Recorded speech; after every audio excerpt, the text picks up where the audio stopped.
broken Kanu's way, and Dahui's right out of the centre. It's Kanu, what's he going to do? Oh! Can you believe it? Hello Arsenal fans, and welcome back to a new episode of Can You Believe It, an Arsenal podcast. And oh my lord, what is this club? What does this team keep producing on a weekly basis? I genuinely don't have the words to describe my feeling after the game last night. It was a mixture of rage, of disappointment, of just depression. That game will haunt us, I think, for a long time. I know we have the second leg. I know we have a chance to still go through, but that game was so costly last night. And I will get into the reasons why. There is a lot to unpack, as well as some questions from the listeners. Some of them are actually really good in terms of one of them I'm probably going to have a really big conversation about because it's just a really good question. But that's for later on. Let's get into the game and let's talk about the team lineup. So Bernd Leno started in goal. Hector Bellerin, captain on the night, came in at right back. Rob Holding and Gabriel continued at centre-back, with Cedric being the man to replace Kieran Tierney, who's out for 4 to 6 weeks. If it's 6 weeks, I believe his season is over. If it's only 4, I think he can make it for a potential Europa League final if we get there. The midfield was Partey and Xhaka, so Xhaka's back, which was good. And then the front four was Bukayo Saka, who's back for this game, Smith Rowe, who's also back for this game, Willian at left wing, and Alexandre Lacazette up front. Now, in terms of the lineup before the game, the only issue I had was Lacazette up front instead of Aubameyang. Now, people are having issues with Aubameyang recently. I don't quite understand it because the last 2 games he was on the wing. That's not his best position. Don't play him there. It's as simple as that. Just don't play him on the wing anymore. His best form this season has been up front with creators behind him. So I sort of understood if he was to play up front behind the creators that we had, because obviously, as I mentioned in the lineup, Odegaard was unavailable because of the injury he suffered on the international break, has reappeared, and he's probably going to miss the next 2 games as well. Playing Aubameyang would have been the smart thing to do, but we just didn't do that at all. We played Lacazette, and for Lacazette's apparent good form, I don't agree with it, because when he played against Spurs, he scored the penalty, the winning goal, but in terms of his performance, he was pretty bad. The West Ham game, he was very good for a half, basically. For the rest of the time, he wasn't really that good because obviously we went 3-0 down. The Liverpool game, he was pretty awful in as well. So I don't understand when people have been saying that Lacazette has deserved this and Aubameyang has been in poor form. Lacazette hasn't been in incredible form either. So that was the selection that I was most annoyed with.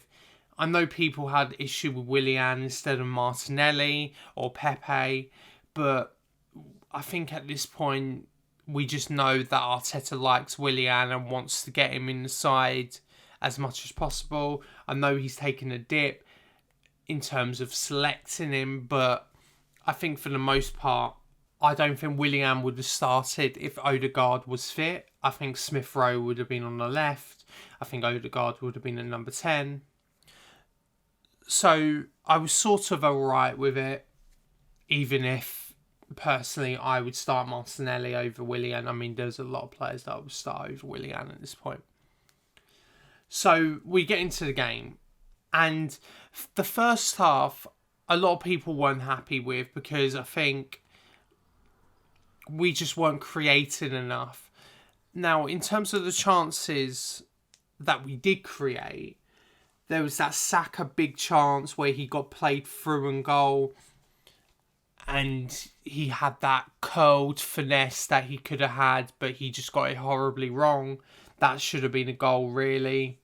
I think there was a header from Rob Holding, which was tipped over by the keeper. But Slavia didn't threaten us at all in that first half. I think they had a couple of shots from outside the box, but in terms of where we were and how we were, I thought we were fine, if unspectacular. I think there was definitely a potential for us to go after them. They were playing a very high line. We just didn't challenge them on that high line at all. There was a lot of pacing behind. And again, this goes back to the selection decisions that Arteta made before the game. Surely you see that high line and you think, okay, I need to get pace onto the pitch because we need to get in behind them. And we just didn't do that at all. Arsenal were just not good enough in terms of getting in behind, apart from Bukayo Saka. Saka got in behind very well. He done very well on the night in getting in behind, but his finishing was very off. I think he was put off after that big chance he missed in the first half, and it was the crossing that he was pretty poor with all game. But we go into half-time at 0-0. And then the second half happened. So we come out in the second half. And I thought the build-up play was actually quite decent at times. There was a lot of good one-touch football in the game that we produced. And I think that was a good thing. There was some good relationships. But I think the main point was that Lacazette was dropping too deep. When there's a high line, you should be exploiting that space in behind. Lacazette wasn't doing that. He was basically playing central midfield or number 10 for the most part. His average position was pretty awful. Willian, I mean, he was just not very good on the night at all. I mean, what else is there to say about him? I just don't think he's got the pace anymore. He's just dropped off a lot. But the second half, we had more chances. Willian had a free kick in the second half, which he hit the post. I mean, I sort of feel sorry for the guy. That I don't think it's ever going to happen in an Arsenal shirt. It was very early in the second half and that could have been big for us. But then let's get on to the decision and the chance that probably sums up this game best.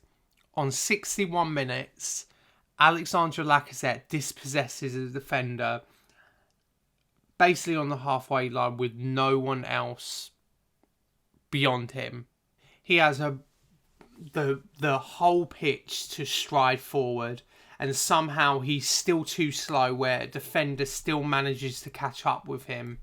All he has to do is slot it in, and for some reason, I have no idea why, he tries to go for the top corner, and it absolutely infuriates me still to this day that he went for the top corner. Why does he go for the top corner? The keeper actually makes it easy for him for basically sitting down, because the keeper's position is awful when he's basically in front of him. Lacazette has the whole goal to aim at and he still manages to miss. I genuinely don't know how he's missed that chance. It will haunt me in my dreams. It will haunt us next week if Arsenal do not go through, which is obviously increasingly difficult now after a 1-1 draw in our home leg. But that chance really summed up our game in terms of it was the fine margins again that Arsenal were experiencing. When you miss these big chances, it's fine when you create a load more of chances. You have more quantity of shots and more chances, but we just didn't. We had 11 shots on the night, only 2 on target. You wouldn't know that by the chances we had. Lacazette had another chance afterwards where Saka played it across goal and Lacazette somehow managed to flail it over again. So that was another missed chance. But if Arsenal created 20 shots, then these big chances missed wouldn't be that bad.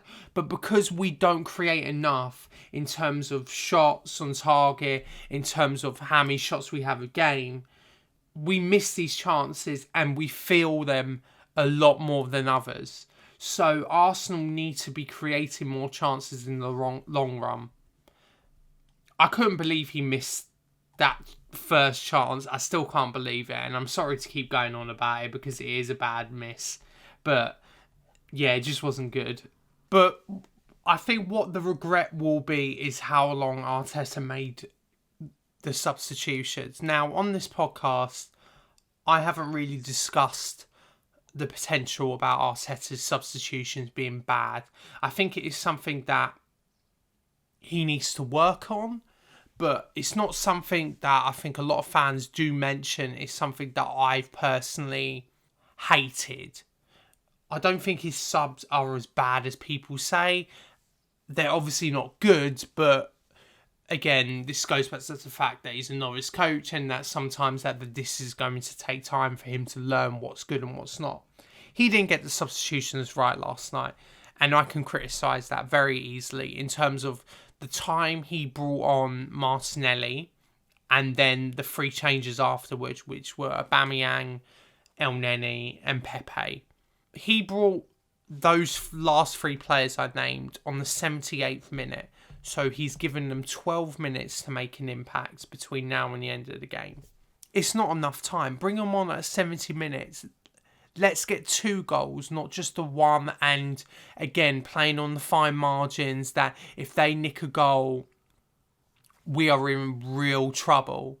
Because ultimately, 0-0 is better than 1-1 because they haven't scored an away goal. 1 away goal for us means they have to score 2. 1-0 is better than 1-1, but 2-0 is better than 1-1 as well. And it was just not smart from Arteta. And the thing is, though, when they came on, so Aubameyang and Pepe and El Neni, we were creating more chances. You had the Aubameyang chance, which he probably should have scored, another big chance, which was created by Smith Rowe from the right wing. He puts in a good ball. It's on his left foot. If this is right foot, I think he scores. He's on his left foot. He goes across goal. It's not a goal. Fine, whatever. And then we create another chance as well with Martinelli. He flashes over the bar. That was a bit more of a difficult one. Martinelli made an impact in terms of pressing them anyway. He's such a live wire. He's someone that needs to be playing more. I think we can all recognise that. But on the 85th minute, we got a goal. And it was a goal that we had deserved for the chances that we made. If not, the performance at whole wasn't good enough. So it was a ball forward to Aubameyang, who looks like he was going to go into space. Aubameyang gets it back and sees Pepe running through. Puts in a really lovely weighted ball to Pepe. Pepe goes through, takes a good touch. Keeper comes out and he chips the keeper very well and scores. Now, firstly, this just justifies my decision that Pepe should be playing more, that he's been pretty good in 2021. He hasn't been given enough opportunities. Pepe is a maligned player in terms of fans don't like his all-round game, which is completely understandable, but Pepe is always someone with end product. He will always produce a moment. And in this Arsenal side, when there is a team where it doesn't have enough of these players who can produce a moment, who can produce an X factor, play Pepe. I think attacks now in general in football are a bit choreographed. They're a bit too organised and shackled. And I think football misses players who can play off the cuff. And I think Pepe is the closest thing that we have of a player playing off the cuff. I think Martinelli is like that as well. And that's why I don't think you see him and Pepe playing at the same time. Yes, I know he's not good on the ball. Yes, I know he's a low-touch player. His technical skill is not as good as a Bukayo Saka, but his end product is something that not a lot of players in this squad have. Ultimately, Pepe has 9 goals and 4 assists this season. Not a lot of Arsenal players this season are even close to that. I know Lacazette and Aubameyang are above him, but in terms of that, Pepe is the closest afterwards. No other Arsenal players can produce the kind of end product that he can. He should be used more. But it was a good goal. I was very happy for Pepe. And you're thinking, job done. But then the reaction from the team afterwards was just not good. And we concede in the most stupid of ways, basically. So Cedric gets a ball, I think, in the 91st minute. So it's 4 minutes at a time at this point. Cedric gets a ball from Gabriel, and he basically has acres of space to play it forward. But again, this goes back to the fact that that Cedric is not left-footed, so he's always going to go back on his right foot. He plays a really bad pass to Gabriel, so he has to hoof it out. From then, Arsenal decide to panic. So Slavia take a throw. They've got possession. Martinelli tries to hoof the ball out, but it just deflects straight back to the player and then goes to Provov, I think it is, who fires a shot and then makes a good save. And then from that resulting corner, a flick on and Holmes gets in at the back post to score in the 93rd minute. Cedric loses his marker and it just wasn't good. You could sense it was coming though, because this is what happens when you play on the fine margins. This is what happens when you do not create enough chances. And now we have a mountain to climb, because Slavia have been unbeaten at home since November 2019. We now have to go there and win. We now have to go there and score. And let me remind you that Arsenal lost their second leg against Olympiacos. I know we had a lot of big chances in that, but ultimately there comes a point where I've been on this podcast and I've said, at least we're getting the chances, and missing them is fine because ultimately we will score eventually. But there becomes a point where we're just not creating enough chances, where these misses are not becoming that significant. Create more, have more shots, because ultimately if we do that, these big chances that we miss will not be a factor.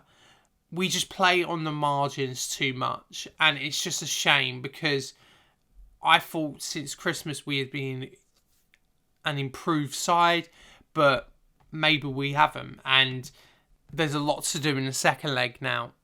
I'm still fuming, as you can probably tell, in the morning afterwards that I'm recording. So it's 9 a.m. on Friday that I'm recording this, and yeah, I'm very annoyed still. I think the manager got it wrong with his team selection. Yes, I know I can't blame him for the missed chances, but ultimately a manager has to play the best talent. Stop trying to overthink things and bring in players who are just not as good as their counterparts at this point. Now, I understand that some players have to be brought in for balance. Ultimately, years ago, Arsene Wenger brought in Coquelin and Cazorla because that was the best balance. Arteta and Ramsey in 2013 and 14 were a better balanced midfield rather than maybe Flamini at DM or something, or Diaby. And it goes back to the fact that this manager has to be starting the best players. Pepe should be starting because he's been great when he's played in 2021. Aubameyang should be starting because he's our best striker. Ultimately, trying to overthink things could cost us this tie. Playing Willian, playing Lacazette could ultimately cost us, because yes, they missed chances, but I guarantee you we would have probably created more if Aubameyang and Pepe started. So ultimately the manager got it wrong, and this is a black mark against him really, because it was, the whole night was basically on him. I know there were missed chances again, but it was just a massive black mark, and we just have a lot to do now. What do we do now? On Sunday, rest the best players. I don't care about the league anymore. I don't think a lot of fans do. If we lose, obviously, then people will be up in arms, but ultimately there's pretty much no chance that we're making Europe via the league anymore. So that game next Thursday becomes so important. You have to win it. Otherwise, questions are going to be deservedly asked at the manager, because this has been a disaster of the season when you think about it. Right, let's get into some questions, and I'll go through the easier ones first before I go into the better one, which I have at the end, which is quite an expanded one. So from regular contributor at Titanori, he asks, will we go through? Honestly, me sitting here on Friday morning, I don't think we will go through. I want to say that we will go through, but I just don't see it, mainly because Slavia have such an amazing home record, and they won't play as badly as they did in this game. I think Arsenal have had a massive missed opportunity without winning this game by 2 to 3 goals. We should have. They were bad last night, Slavia. They won't be as bad next week. It's a massive missed opportunity, and Arsenal should be pretty ashamed of themselves in terms of not putting this tie to bed. And ultimately, if they go out next week, which I think is probably going to happen, unfortunately, then they only have themselves to blame. So sorry for the depressing answer, but I don't think we'll go through next week. That may just be because I'm recording this quite shortly after. Yes, I've had a sleep on it. Yes, I'm still annoyed. I think a lot of Arsenal fans are still annoyed this morning, but that's just my gut feeling. I don't think we'll go through. So that's pretty depressing when you think about it. Going out in the quarterfinals when you have such a favourable draw to Slavia Prague is pretty depressing. I know they beat Leicester, but still we should be beating them. And we got another question from @mystic_SL, and they ask, best goalkeeper in the Emirates era. So this is a bit of a different question, which is one that I think it's difficult, because I think you have arguments for Leno. I think you have arguments for Wojciech Szczesny. I think they are the two that I can think of. I don't think anyone else has really been that good in the Emirates era. I know Czech had that good season, but ultimately he tailed off during the end. Fabianski wasn't really that good for Arsenal. Almunia, the less said about it, the better. Lehmann was coming towards the end of his career. He wasn't as reliable as he was at Highbury. Ospina, I mean, I always think of that Olympiacos where he tips the ball into his net because he's behind the line. So it's basically between Leno and Szczesny. I'm probably going to say Leno, because I think Szczesny was good. He produced good moments, but he also produced howlers as well. And I think he produced more howlers than Leno has. Now, if you tell me who's the better keeper now, then I would say Szczesny all day long. But I think Leno is probably the best in the Emirates era. I like Leno. I think he's gone through a lot of stick. He had a really good save just before we conceded the goal. And if we didn't concede the goal, you'd say he kept us in it. But ultimately, we conceded the goal, so it won't be remembered. Talking about things that won't be remembered, how many goals is Nicolas Pepe going to score that just won't be remembered in the grand scheme of things? I mean, you got the goal against Brighton last season, which was a banger. You have the offside goal he scored in the FA Cup final, which again was a banger. You got the goal against Wolves as well this season, which was very, very good. And you thought, yes, this is the making of him, and then we end up losing the game. It's just a shame because this always seems to happen with Pepe. But let's get on to the final question. And it's from @WaynesWorld20_.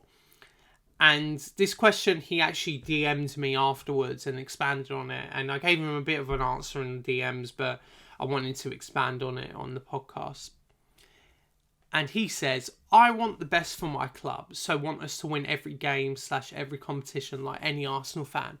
But given the situation of the squad right now, would qualifying for the Champions League be the betterment of the club long term? And then he expanded on this point in the DMs.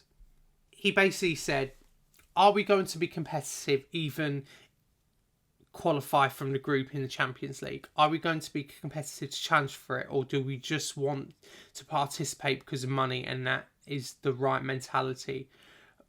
Oh, is that the right mentality? Sorry. All these players should be sold. If we're in the Champions League, will they even leave? Every Europa season, we've been able to play youth and kids. We can't do that in the Premier League or the Champions League. Does that hold us back a bit? We have spent the past 2-3 seasons rotating squads Thursday to Sunday, and it hasn't really worked out well for us results-wise. In the UCL, we basically are going to play our first 11 back-to-back. Even with the Champions League money, are we going to have the depth for that? Everyone always seems to think about the transfers and the money that the Champions League will bring. We never seem to think about the after. And he also expanded, as a reply to him, do we even trust Arteta and Eder to spend the qualification money? Or would it be better for us to miss European football, sell everyone because you're more likely to leave with no Europe than Champions League? This is a really good question, and that's why I waited till the end to answer it, because it's something I have to unpack quite a lot.